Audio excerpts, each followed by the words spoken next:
Salam Bapak Ibu, saudara yang saya kasih dalam nama Tuhan. Salam. Kita kembali bersyukur kepada Tuhan bisa beraktivitas dengan baik. Baik, kita akan mendengar firman Tuhan dari kitab Keluaran pasal 3 ayat pertama sampai ayat yang ke-12. Kitab Keluaran pasal 3, Keluaran pasal 3 ayat pertama sampai ayat yang ke-13. Kalau sudah dapat kita kembali berdiri, kita baca bergantian. Saya mulai dari ayat yang pertama. Adapun Musa, ia biasa menggembalakan kambing domba Yitro, mertuanya, imam di Midian. Sekali ketika ia menggiring kambing domba itu ke seberang pada gurun, sampailah ia ke gunung Allah, yakni gunung Horeb. Lalu malaikat Tuhan menampakkan diri kepadanya, di dalamnya api yang keluar dari semak duri. Lalu ia melihat, dan tampaklah semak duri itu menyala, tetapi tidak dimakan api. Musa berkata, baiklah aku menyimpang ke sana untuk memeriksa penglihatan yang hebat itu. Mengapakah tidak terbakar semak duri itu? Ketika ia Tuhan, bahwa Musa menyimpang untuk memeriksanya, berseru Allah dari tengah-tengah semak duri itu kepadanya, Musa, Musa, dan ia menjawab, ya Allah. Lalu ia berfirman, janganlah datang dekat-dekat, tanggalkanlah kasutmu dari kakimu, sebab tempat di mana engkau berdiri itu adalah tanah yang kudus. Lagi ia berfirman, akulah Allah ayahmu, Allah Abraham, Allah Ishak, dan Allah Yakub. Lalu Musa menutupi matanya, sebab ia takut memandang Allah. Dan Tuhan berfirman, aku telah memperhatikan dengan sungguh kesengsaraan umatku di tanah Mesir. Dan aku telah mendengar seruan mereka yang disebabkan oleh pengerah-pengerah mereka. Ya, aku mengetahui penderitaan mereka. Sebab itu aku telah turun untuk melepaskan mereka dari tangan orang Mesir dan menuntun mereka keluar dari negeri itu ke suatu negeri yang baik dan luas, suatu negeri yang berlimpah-limpah susu dan madunya, ke tempat orang Kanaan, orang Het, orang Amori, orang Feris, orang Yevi, dan orang Yebus. Sekarang seruan orang Israel telah sampai kepadaku. Juga telah kulihat betapa kerasnya orang Mesir menindas mereka. Jadi sekarang, pergilah, aku mengutus engkau kepada Firaun untuk membawa umatku, orang Israel, keluar dari Mesir. Tetapi Musa berkata kepada Allah, siapakah aku ini? Maka aku yang akan menghadap Firaun dan membawa orang Israel keluar dari Mesir. Lalu firman-Nya, bukankah aku akan menyertai engkau? Inilah tanda bagimu, bahwa aku yang mengutus engkau. Apabila engkau membawa bangsa itu keluar dari Mesir, maka kamu akan menghadap kepada Allah di gunung ini. Puji Tuhan. Silakan duduk. Yang berbahagia adalah orang yang mau mendengar firman Tuhan dan yang mau melakukannya. Saudara, setiap orang dicipta oleh Tuhan, setiap orang punya satu tujuan, punya tujuan daripada Allah. Tidak ada yang tidak ada tujuannya. Kalau kita lari daripada tujuan itu akan menyusahkan kita. Kalau kita bisa mengikuti tujuan daripada Allah itu, tentu kita akan menjadi orang yang berguna di hadapan Tuhan. Dalam bacaan ini kita melihat satu tokoh yang bernama Musa. Musa orang yang istimewa karena dia satu-satunya dari orang Israel seangkatannya yang terluput, sebab yang seusianya yang laki-laki udah mati. Ketika semua anak laki-laki Ibrani atau Israel yang ada di tanah Mesir saat jumlah orang Israel, orang Ibrani itu meledak jumlahnya begitu banyak, melebihi penduduk Mesir. Maka Fir'aun berinisiatif untuk membunuh generasi selanjutnya, satu generasi, yaitu semua anak laki-laki. Dan mendengar itu, Amram, orang tua Musa, dan Yokebed ibunya sangat mengasihi anak itu. Dan anak itu dibungkus, dimasukkan ke dalam peti dengan gala-gala atau ter, kemudian dilarungkan ke sungai Nil, sungai yang membelah di negara Mesir. Mesir diperintah oleh Raja Fir'aun. Raja Fir'aun itu terus keturunannya disebut dengan Fir'aun. Itu gelar. Namanya tentu bermacam-macam. Ada disebut dengan Ramses 1, 2 dan sebagainya. Musa diselamatkan dan dia diangkat oleh putri daripada Raja Fir'aun untuk menjadi anak di antara sekian banyak anak Fir'aun. Musa dididik dengan segala kelebihan istana, dilatih bagaimana menjadi seorang calon raja, dilatih tentang pemerintahan, dilatih tentang taktik berperang, taktik memimpin, dan lain sebagainya. Dia mendapatkan pendidikan dari mulai kecil sampai umur 40 tahun. Saudara bayangkan saudara ketika berusia 40 tahun. Tetapi walaupun demikian, Musa tetap mendapat pendidikan firman Tuhan melalui ibunya dan kakaknya. Karena secara teratur ibunya menyusui, membesarkannya sampai disapih, sampai dia dilepas ke istana. Tentu dia selalu mendapatkan pelajaran firman Tuhan dan mengetahui latar belakang dia. Anakku, engkau satu-satunya dari bangsa kita. Kita ini orang Ibrani. Walaupun kita tinggal di Mesir ini bukan tanah air kita. Tanah air kita di Kanaan sana. Kita di sini karena dihukum Tuhan tinggal di sini. Tapi satu kali kita harus pulang. Selama kita tidak di negeri kita ini, tidak di negeri kita akan tertindas. Kita akan menjadi warga kelas yang terbelakang, tidak diperhatikan. Kita ditindas, walaupun kita pintar, walaupun kita kuat, ini bukan tanah air kita. Satu kali kelak kita akan dibebaskan. Mendengar kalimat-kalimat itu selalu diajarkan dari kecil. Dia merasa terbeban, dia merasa kasihan melihat bangsanya selalu ditindas. Dia punya semangat bagaimana cara membebaskannya. Dia sudah berlatih cara-cara berperang, cara-cara memukul, cara-cara membunuh. Tentu dilatih. Dan satu kali setelah dia dewasa, kira-kira umur 40 tahun, dia berjalan-jalan keluar istana dan melihat rakyatnya. Dia tahu itu bangsaku sedang ditindas. Satu kali dia melihat ada orang yang sedang berkelahi antara orang Mesir dengan orang Ibrani. Dia melihat itu bangsaku, dari bahasanya, dari cara bicaranya, tindak tanduknya, itu bangsaku. Oh, itu bangsa Mesir. Mereka sedang berkelahi. Kemudian panas hatinya. Dia melihat itu saudaraku. Kemudian dia membela dan kemudian dia memukul orang Mesir yang menghantam orang Ibrani itu dan mati. Namanya sudah dilatih dia teknik berperang, teknik berkelahi. Bagaimana sekali pukul langsung mati. Dia tidak tahu bagaimana caranya. Yang jelas mati orang Mesir itu. Dan kemudian justru orang Ibrani itu kan tidak mengenal siapa Musa, siapa engkau, sampai-sampai engkau menghakimi kami. Ya, awas nanti akan kami laporkan atau kami bunuh. Padahal dia tidak tahu bahwa membela, justru yang dibela itu yang menyerang.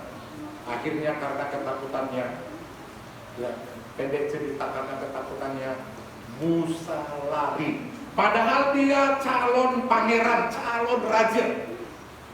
Dia sudah dilatih berperang, tetapi tiba-tiba ada rasa ketakutan. Bagaimanapun kalau nanti sampai seperti itu, ya, sampai terjadi perkelahian seperti itu, dia akan mati.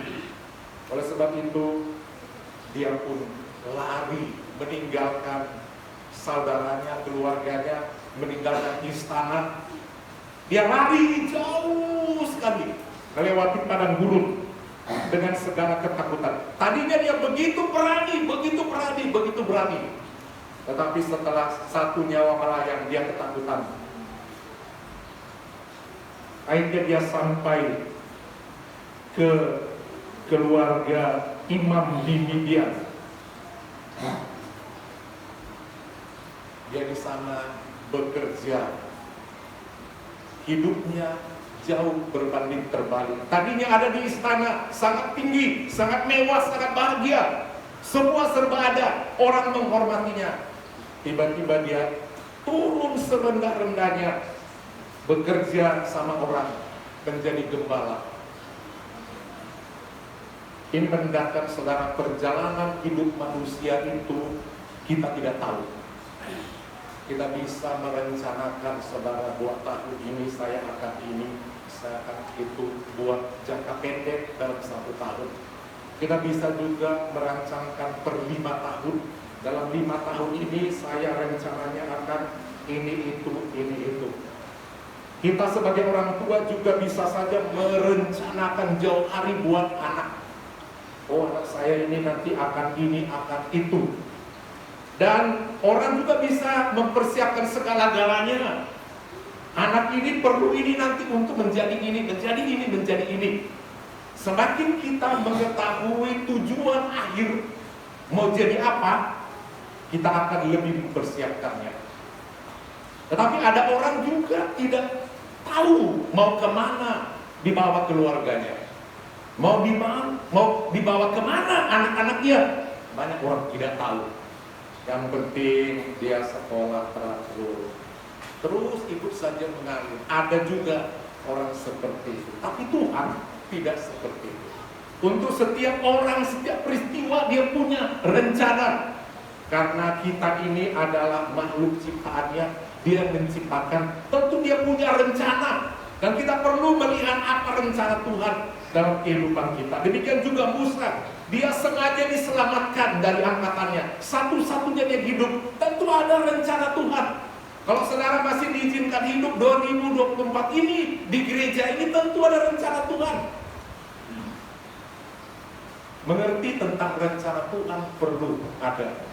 Kalau saudara berumah tangga, tentu harus punya rencana yang sesuai dengan rencana Tuhan. Kalau saudara membangun rumah tangga, baru membangun rumah tangga, atau akan membangun rumah tangga, tentu harus punya rencana. Apapun perlu ada perencanaan. Tanpa ada perencanaan atau tujuan yang jelas, maka kita tidak jelas mau kemana. Demikianlah Musa. Saudara, Allah punya rencana bagi dia. Mungkin Musa berputus asa. Sebuah cerita papa, mama tentang pembebasan bangsa Israel ini, tentang janji Tuhan itu tidak ada. Kenyataannya aku, walaupun tadinya satu-satunya aku hidup, kenyataannya aku sudah terusir. Aku telah menjadi seorang gembala. Dia pun menggembalakan ternak. Dalam ayat ini, kitab Keluaran yang ditulis sendiri oleh Nabi Musa berkata demikian, adapun aku, kata Musa, aku biasa menggembalakan kambing domba Yitro, mertuaku. Itu kata Nabi Musa. Biasa menggembalakan. Adapun aku, kalau orang lain biasanya pekerjaannya ini, tetapi aku, pekerjaanku biasa. Artinya udah lama. Bayangkan, 40 tahun dia menggembalakan domba. 40 tahun di istana Mesir, cukup tua. Kemudian 40 tahun di padang gurun, menggembalakan kambing domba bukan miliknya, tapi mertuanya Yitro. Biasa, bayangkan 40 tahun. 40 tahun, hari ini, besok, bulan, tahun, 40 tahun menggembalakan kambing domba. biasa. Kadang-kadang manusia bisa bosan dengan pekerjaannya. Tetapi Musa sangat menikmati pekerjaannya itu. Walaupun bukan miliknya domba-domba itu. Satu kali dalam kebiasaannya rutin membawa kambing domba ke padang gurun untuk makan rumput-rumput yang ada. Dia melihat rumput tidak cukup yang ada di padang gurun itu untuk makanan kambing domba itu, sehingga dia mencoba mencari lebih jauh ke gunung. Mungkin di pegunungan itu banyak rumput-rumput makanan buat kambing itu, kambing domba itu. Sekali ketika ia mengiring domba itu ke seberang padang gurun, jauh ke seberang padang gurun, artinya dilewati padang gurun itu, ada di sana gunung. Sampailah ia ke gunung Allah. Dia menyebut gunung itu gunung Allah. Karena apa? Dia nantinya akan bertemu dengan Allah, yakni gunung Horeb. Sampai situ banyak rumput, banyak tanaman-tanaman, tumbuh-tumbuhan. Lalu malaikat Tuhan menampakkan diri kepadanya di dalam nyala api. Dikatakan yang keluar dari semak duri, lalu ia melihat, dan tampaklah semak duri itu menyala, tetapi tidak dimakan api. Semaknya jelas semak yang berduri. Artinya jarang orang mau datang ke duri itu. Ternak pun mungkin tidak akan mau memakan semak-semak rumput duri itu. Heran melihat bernyala. Ada api yang menyala, tapi dia terus perhatikan kenapa tiba-tiba hutan ini yang hijau ini tiba-tiba ada api menyala. Dan dia perhatikan menyala terus tapi tidak hangus hutan itu, bahkan tidak terbakar rumput semak duri yang bernyala itu. Dan kemudian dia melihat seorang malaikat. Malaikat dalam arti ini bergantian disebut dengan Tuhan.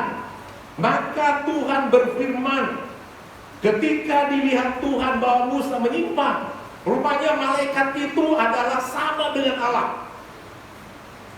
Di sini disebut dengan cetakan Tuhan, berarti Allah. Dia melihat Tuhan dalam rupa api. Ya, sekilas dia melihat seorang malaikat, tetapi sebenarnya yang berbicara itu adalah Tuhan. Dia penasaran. Kemudian dia ingin memperhatikan kenapa baru kali ini kita bisa melihat ada api bernyala, tetapi tidak ada yang terbakar, tidak ada yang hangus. Dia ingin memperhatikan. Musa berkata, baiklah aku menyimpang ke sana untuk memeriksa penglihatan yang hebat itu.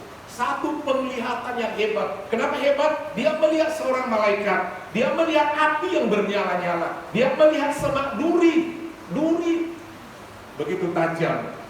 Tidak ada yang terbakar. Dia mau memeriksa. Ketika dilihat Tuhan, berarti rupa malaikat tadi adalah Tuhan. Ketika dilihat Tuhan bahwa Musa menyimpang. Menyimpang artinya Tuhan memberi area batas. Area bisa bergerak. Area yang daerah dekat dengan api ini, area yang tidak bisa dilewati. Ada tapal batas. Dia mulai menyimpang. Harusnya daerah-daerah menggembalakan itu daerah-daerah sana, kira-kira demikian. Tapi mulai menyimpang, mau mendekati hadirat Tuhan. Allah pun bertindak. Ketika dilihat Tuhan bahwa Musa menyimpang untuk memeriksanya, berserulah Allah dari tengah-tengah semak duri itu. Dari tengah-tengah semak duri itu, di mana dilihatnya sosok malaikat. Dan Tuhan berkata, Musa, Musa, hanya 2 kali. Musa, Musa, dan ia menjawab, ya Allah. Dia langsung mengetahui bahwa itu adalah Allah. Padahal Kalimat selanjutnya dia tulis, dia melihat seorang malaikat. Tetapi dia mendengar suara Tuhan, memanggil namanya. Tuhan mengenal kita pribadi lepas pribadi.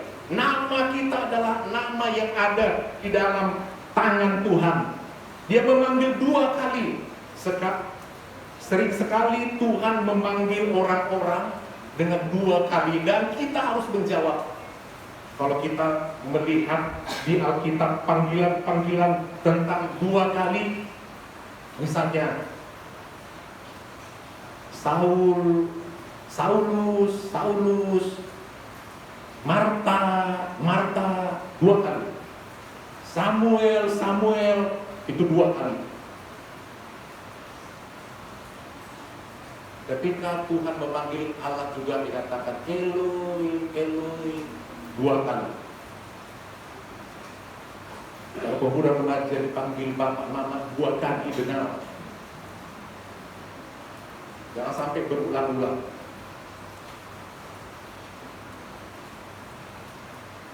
Dan kemudian dia mendapat teguran daripada Tuhan. Lalu dia berfirman, janganlah datang dekat-dekat. Tanggalkanlah kasutmu dari kakimu, sebab tempat di mana engkau berdiri itu adalah tanah yang kudus. Lagi ia berfirman, akulah Allah ayahmu. Siapa Allahnya Musa? Lalu siapa? Namanya siapa? Musa. Siapa? Namanya Amran. Allahnya Amran. Akulah Allah ayahmu. Kemudian Allah Abraham, untuk menegaskan bahwa Allah yang setia, Allah yang memimpin Amran, Allah yang memimpin Abraham, Allah yang memimpin Ishak, Allah yang memimpin Yakub dengan setia. Itulah Allah yang berdiri sekarang di hadapanmu. Allah yang kudus, Allah yang setia, yang tidak meninggalkan umatnya yang tertindas di Mesir. Yang memimpin mereka itu sekarang berdiri di hadapanmu, supaya dia mengerti bahwa Allah setia juga memperhatikan sengsara umatnya, termasuk dirinya. Akulah Allah ayahmu, Allah Abraham, Allah Ishak, dan Allah Yakub. Lalu Musa menutupi mukanya. Dia menyadari siapa dirinya, dia orang yang berdosa. Dia menutupi wajahnya. Dia tidak tahan melihat hadirat Allah, sebab ia takut memandang Allah. Dan Tuhan berfirman, aku telah memperhatikan dengan sungguh-sungguh kesengsaraan umatku di tanah Mesir, dan aku telah mendengar pengerah-pengerah mereka. Ya, aku mengetahui penderitaan mereka. Artinya saudara, Allah tidak pernah meninggalkan kita umat pilihannya. Allah tidak pernah menutup telinga mendengar seruan doa umatnya yang minta tolong. Amin. Itu pentingnya kita memiliki Allah yang hidup, Allah yang setia. Bayangkan dari mulai Allahnya Musa yang telah menyelamatkan Musa, Amran. Dia sangat sayang kepada Musa, anakku mesti hidup. Ini masa depan bangsa. Kalau semua habis laki-laki, bagaimana kami habis orang Ibrani? Kami habis orang Israel. Keturunan kami habis. Ini selamatkan. Nah, ayo bikin peti. Ayo kita lakukan. Biar Tuhan yang beracara bagi anak kita ini. Tuhan yang penting kita menyelamatkan anak ini. Tuhan nanti yang melanjutkan bagaimana cara penyelamatan itu. Itu sebabnya ketika udah 80 tahun umur Musa sudah tua, baru Tuhan menampakkan diri. Bayangkan 80 tahun, bukan lagi muda, udah tua, untuk meneguhkan siapa dianya. Musa, kau berhasil hidup sampai sekarang, kau pun didik begitu tinggi di istana, sekarang begitu rendah. Untuk mendidikmu, engkau begitu setia menggembalakan kambing domba, menghadapi beruang serigala tantangan, hinaan dari pemilik domba-domba ini. Kau sabar menggembalakan, Bahkan sampai jauh engkau bawa demi kehidupan domba-domba ini. Engkau luar biasa. Begitu setia, biasa. Jadi begitu kaya 40 tahun, hina 40 tahun. Itulah cara Tuhan untuk membentuk, untuk satu tujuan, menyelamatkan orang Israel. Dan selanjutnya dia diutus untuk membebaskan bangsa Israel. Apakah Musa langsung senang? Dia tidak senang. Satu orang saja yang mau dia bela, dia sudah lari. Ketika dia ada di istana, lari jauh. Sekarang mau membebaskan jutaan umat Israel, bagaimana mungkin aku berani menghadap Firaun? Menghadap orang yang menuntut saja ngasih tahu udah lari. Sekarang mau menghadapi Firaun, bagaimana mungkin? Aku sangat takut. Tetapi Tuhan menjelaskan. Ayat 10 kita lihat. Jadi sekarang pergilah, aku mengutus engkau kepada Firaun untuk membawa umatku orang Israel keluar dari Mesir. Tetapi Musa berkata kepada Allah, siapakah aku ini? Maka aku akan menghadap Firaun dan membawa orang Israel keluar dari Mesir. Siapakah aku ini? Tadinya begitu semangat, aku mau membebaskan orang Israel. Aku rela membunuh. Begitu berani. Tapi setelah 40 tahun menjadi gembala domba, Tuhan yang berinisiatif mendatangi dia, memilihnya. Ada satu tujuan untuk membebaskan. Tetapi Musa mengenal siapa dirinya. Siapakah aku ini? Aku hanyalah seorang gembala kambing domba milik mertuaku. Hari-hari rutinku, tauku hanyalah menggembalakan kambing domba ini. Kalau soal orang aku tidak tahu. Di sini tidak ada istana, di sini tidak ada orang kaya, di sini tidak ada senjata perang militer. Siapakah aku ini? Aku sudah tua, sudah 80 tahun. Karena seringkali kita menghakimi diri kita, mengatakan aku tidak bisa, aku tidak mampu, aku kurang sehat, aku kurang pintar, aku bodoh. Ya, ini saja sudah. Saudara, ingat Tuhan punya tujuan rencana bagi saudara dan saya kalau kita ada. Amin. Ada rencana besar. Kita harus semangat menjalani hidup ini. Kita harus berusaha. Sebab Tuhan lebih berusaha keras untuk memajukan kita, baik berkat jasmani, rohani, materi, pangkat. Tuhan bisa berikan. Dan karena Musa tidak berani, ayat 12, lalu firman-Nya, bukankah aku yang menyertai engkau? Amin. Jadi yang penting dalam hidup ini adalah penyertaan Tuhan, bukan tentang diri kita. Wah, aku tidak bisa, aku tidak pintar, aku tidak berani. Saudara, biarpun saudara pintar, biarpun saudara berani, biarpun saudara kuat, biarpun saudara punya backing, kalau tidak disertai Tuhan, apa jadinya? Tapi kalaupun kita nggak ada apa-apanya, siapakah aku ini? Tuhan. Orang tuaku latar belakangnya ini, ekonomi kami, pendidikan orang tuaku, kami tinggal di mana, dari kelompok mana, sebab kami paling yang hina. Ingat, kalau saudara suka berseru, berdoa kepada Tuhan, penyertaan Tuhan yang membuat saudara diangkat. Amin.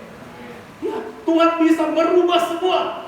Tuhan bisa merubah. Tuhan mendengar jeritan Tuhan Israel. Tuhan mendengar jeritan daripada Amram, orang tua Musa. Tuhan juga sebelumnya telah mendengar jeritan Abraham, jeritan Ishak, jeritan Yakub. Mereka memiliki Allah yang sama. Kalau aku telah mendengar seruan doa Abraham, Ishak, dan Yakub, aku menyertai. Akulah Allah mereka yang menyertai, memberkati mereka. Jangan takut. Yang penting penyertaan Tuhan. Ini nomor satu pentingnya yang bertuhan itu. Amin. Pentingnya berbuat, jangan andalkan kekuatan. Punya cita-cita boleh. Kalau Tuhan, saudara tidak dekat sama Tuhan, penyertaan Tuhan, ya anakku nih kalau besar, tabung uangku, biarlah bapaknya capek-capek, makanya menghemat-hemat supaya anakku menjadi A, B, C, D. Saudara boleh susun. Tapi kalau saudara tidak bawa anak-anak ke dalam takut akan Tuhan, penyertaan Tuhan, semua bisa gagal. Bisa apa bisa? Bisa gagal. Uang sudah ada, semua udah ada. Kalau sakit-sakit, kalau sakit-sakit, bisa. Kalau cacat, ya. Kalau kecelakaan, saudara, hidup ini yang paling penting penyertaan Tuhan. Ya, penyertaan Tuhan. Semua yang kita susun tadi dari kecil, kita tabung-tabung, semua tidak ada artinya tanpa penyertaan Tuhan. Yang nomor satu, saudara, jangan gemilau dengan indahnya dunia ini. Jangan gemilau, jangan menjadi silau mata. Nomor satu, rencana Tuhan yang kita mau tahu dalam kehidupan kita. Bukan Tuhan mau mengatakan jangan ini, jangan itu, jangan punya rencana ini. Bukan. Andalkan Tuhan dalam hidup ini. Amin Bapak Ibu. Boleh bercita-cita, tapi jangan pernah tinggalkan Tuhan.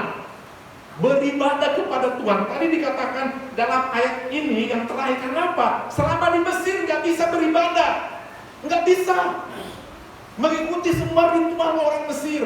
Itu sebabnya di ayat yang terakhir, ayat 12. Oleh sebab itu pergilah, ayat 12. Oleh sebab itu pergilah, aku akan menyertai lidahmu dan mengajar engkau apa yang harus engkau katakan.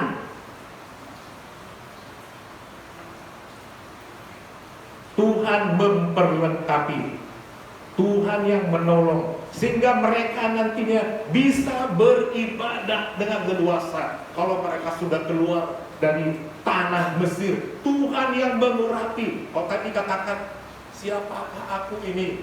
Tapi kalau penyertaan Tuhan yang tadinya tidak tahu bicara, pemalu, penakut, tidak percaya diri, tidak tahu menyusun kata-kata, Tuhan bisa membekali anak-anak kita menjadi orang yang bijaksana berbicara. Amin. Tuhan buka mulut anak kita menjadi mulut yang bijak, bersikap, berbicara. Ya, saudara, banyak orang pintar tapi tidak bijaksana. Banyak enggak? Banyak. Banyak orang kaya tapi tidak bijaksana, tidak beriman. Banyak orang pintar sekali, tapi tidak bijaksana. Pintarnya hanya untuk dirinya sendiri. Terlalu banyak orang pintar, terlalu banyak orang sarjana di mana-mana. Tapi siapa yang berhasil? Belum tentu. Belum tentu.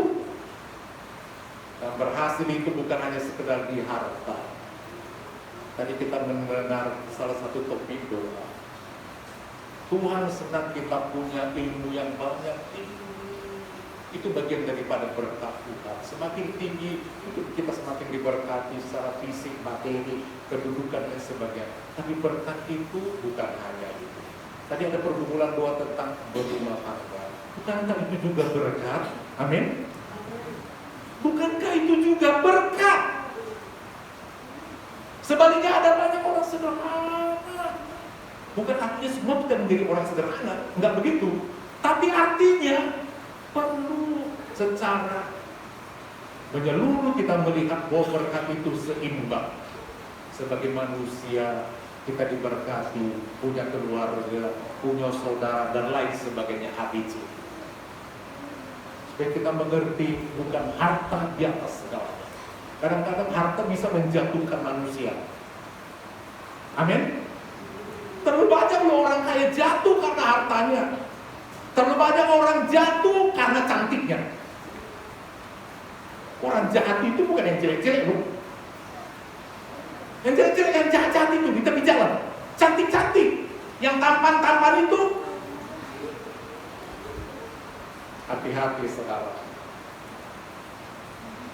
Yang cantik, yang tampan, yang kaya, jahat. Paling berinyak, jelek, miskin, jahat. Ya.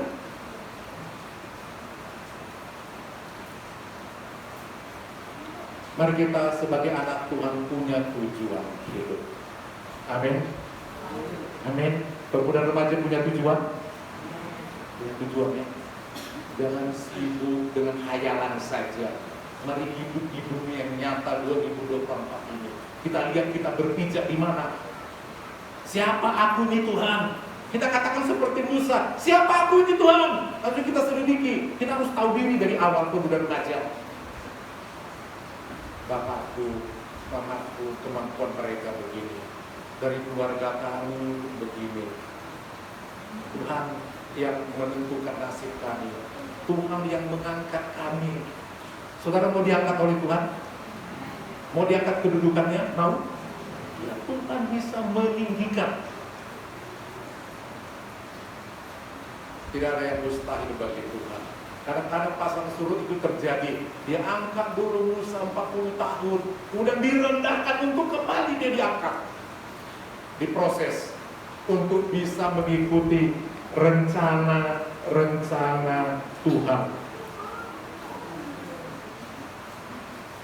Tidak mudah bagi Musa untuk memimpin itu. Ada banyak tantangan. Walaupun dikatakan engkau akan memimpin, gampang memimpin. Memimpin keluarga, rumah tangga aja tidak gampang. Bukan gampang. Bukan gampang. Memimpin anak-anak gampang? Bukan gampang. Apa saja tidak gampang bagi, apalagi memimpin satu bangsa. Itu sangat mengerikan. Coba kita lihat dalam ayat yang ke-19 dan 20. Kita lompat. Tetapi aku tahu bahwa Raja Mesir tidak akan membiarkan kamu pergi kecuali dipaksa oleh tangan yang kuat. Tangan siapa itu tangan yang kuat? Tangan Tuhan. Di dunia ini banyak orang yang jujur-jujur. Ini banyak orang yang keras hati, orang yang memberontak, orang yang tidak bisa dibilang banyak. Tapi jangan lupa, jangan sempat tangan Tuhan memaksa kita untuk ikut Tuhan. Sekeras-keras hati manusia, kalau sempat turun tangan Tuhan, tangan yang kuat, baru kita tahu cara Tuhan untuk menggiring kita untuk mengikuti apa rencana Tuhan. Ayat 20. Tetapi aku akan mengacungkan tanganku dan memukul Mesir dengan segala perbuatan yang ajaib yang akan kulakukan di tengah-tengahnya. Sesudah itu ia akan membiarkan kamu pergi. Barulah Tuhan datang memukul, mengacungkan tangan, dipukul. Saudara, untuk satu rencana Tuhan, kadang-kadang Tuhan harus memukul kita. Ya, jangan sempat seperti itu. Ya, jangan sempat untuk mengarahkan kita untuk satu arahan Tuhan. Tuhan kadang-kadang memukul kita. Ada rencana yang terbaik bagi kita semua. Tiap kita yang hadir di 2024 ini, di awal-awal ini, ingat saudara, Tuhan punya rencana. Amin Bapak Ibu. Bahwa setiap rencana terus kita motivasi, semua kita motivasi untuk setiap rencana. Dan ingat, mari andalkan Tuhan. Andalkan Tuhan. Seringkali saudara yang nyangkut-nyangkut itu dia punya kehendak sendiri yang berbeda dengan kehendak Tuhan. Yang nyangkut-nyangkut biasanya itu berbeda dengan kehendak Tuhan. Berbeda. Kadang-kadang Tuhan memang harus memproses kita, melembutkan hati kita untuk sesuai dengan rencana Tuhan. Kadang-kadang rencana Tuhan itu kita harus menghadapi orang yang keras. Yang dikatakan menghadapi Fir'aun yang keras, Tuhan turun tangan. Seringkali berkat yang mau datang itu sebenarnya kekurangan itu ada pada diri kita. Kita kurang membuka diri, kita kurang bisa menerima. Kita selalu berpikir semua harus seperti yang kita mau, bukan seperti yang Tuhan mau. Saudara punya sandal? Punya sandal? Kiri kanan mesti beda, baru sandal. Demikian juga dalam rumah tangga. Gak bisa kita pikir, oh aku suka es krim, dia suka es krim. Aku sifatku ya begini-begini, dia harus penuh seperti. Gak ada di dunia ini seperti itu. Gak ada, pasti. Jadi saudara, dalam hidup ini kita harus bisa menerima perbedaan. Kita harus bisa menerima perbedaan. Yang satu agak rajin, satu tidak. Satu begitu lembut, satu agak kasar. Tetapi kalau Tuhan yang menuntun, semua bisa berjalan dengan baik. Amin Bapak Ibu? Amin? Ya, kita harus bisa membuka diri kita. Baru berkat Tuhan jadi. Baru boleh melihat saudara kehidupan daripada hamba-hamba Tuhan di Alkitab ini. Seperti Amram dengan keluarganya, bukan keluarga yang tenang-tenang, juga ada pergumulan. Abraham juga dalam keluarganya penuh dengan pergumulan. Abraham, orang tua Abraham siapa? Tadi kami katakan Allah, Abraham, Ishak dan Yakub. Orang tua Abraham siapa? Orang tua Abraham adalah Terah. Allah Abraham yang dituntun oleh Allah meninggalkan kampung halamatnya, menuju tanah perjanjian yang tidak diketahuinya. Dia melangkah dengan iman. Sekarang dikatakan Allah Ishak. Siapa Ishak? Siapa nama ayahnya Ishak? Siapa?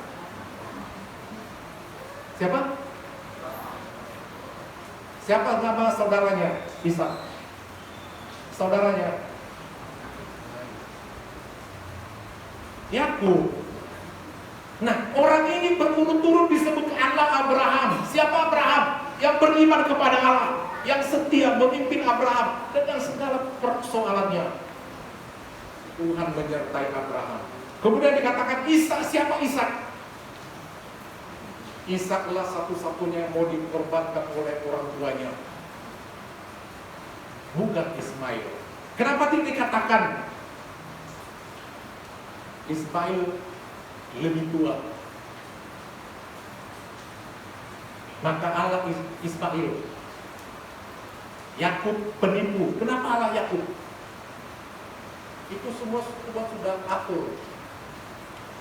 Sebab Yakub mengikuti firman Tuhan, Ismail tidak. Jadi Allahnya mereka itu yang harus kita ikuti, yang kita kenal di dalam Yesus Kristus yang datang ke dunia ini. Mereka telah berhasil mengikuti begitu banyak rencana Tuhan dengan segala pergumulannya. Mereka tetap disertai oleh Tuhan dengan segala pergumulannya. Saudara boleh lihat Yakub, pergumulan dia dalam menjalani hidupnya. Bagaimana dia dengan saudaranya yang berselisih. Ya, soal ini, soal itu, banyak perselisihan. Tetapi walaupun demikian, Tuhan menyertai dia. Dia tetap berharap kepada Tuhan sampai dia berdamai dengan saudaranya. Tetap ada persoalan. Tetapi dengan penyertaan Tuhan, dia tetap beriman. Sehingga dikatakan, aku Allah Yakub. Aku tahu Yakub itu penipu. Dia orangnya begini. Tetapi dia masih mengikuti aku. Aku menyertai dia. Demikian juga Yakub. Bagaimana kehidupan Yakub? Bagaimana kehidupan daripada Abraham? Dan bagaimana kehidupan daripada Ishak? Ya, tetap dia disertai oleh Tuhan. Jadi kita anak-anak Tuhan, semua kita harus siap untuk diberkati. Kalau tadi saudara ada ya permohonan doa, saudara perlu kita secara pribadi berkata kepada Tuhan, siapkah aku untuk diberkati? Begitu. Ada sesuatu yang Tuhan mau berbicara. Tuhan, mungkin aku belum siap. Itu semuanya kadang-kadang kita perlu menyelidiki apa yang mengganjal di hati. Ya, kadang-kadang perlu konseling kadang-kadang. Kenapa sampai seperti itu? Udah jelas pasti ada persoalan. Jangan dikira pastori kehidupan gembala dengan istrinya, dia gembala-gembala, terus semua beres. Enggak, tetapi penyertaan Tuhan yang penting. Amin Bapak Ibu. Nggak ada yang aman-aman dalam hidup ini. Di mana yang ada aman-aman? Tidak ada. Nomor satu, penyertaan Tuhan. Jadi kalau belum dapat sesuatu itu, ada sesuatu. Ada sesuatu yang perlu diselesaikan. Kadang-kadang perlu ada orang untuk menyelidiki itu, menyelesaikan itu. Kadang-kadang seperti itu. Mari kita lanjut berdiri. Yang penting penyertaan Tuhan. Semua punya tujuan. Semua punya tujuan. Jangan ikuti hanya tujuan hidupmu. Jangan hanya rencanamu. Rencana Tuhan yang jalan.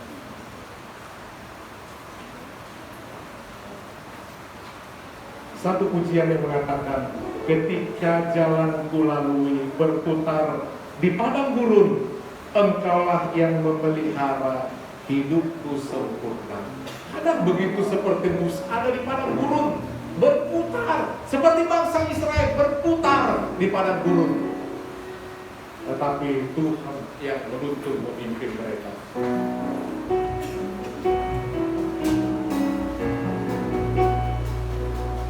Selalu ada jalan, ketika jalan kulalui berputar di padang gurun.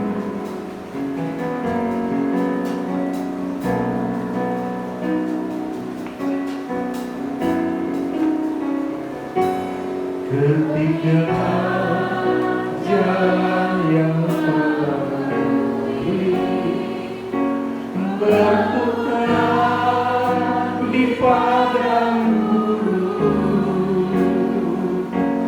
Engkaulah yang memelihara hidupku sempurna.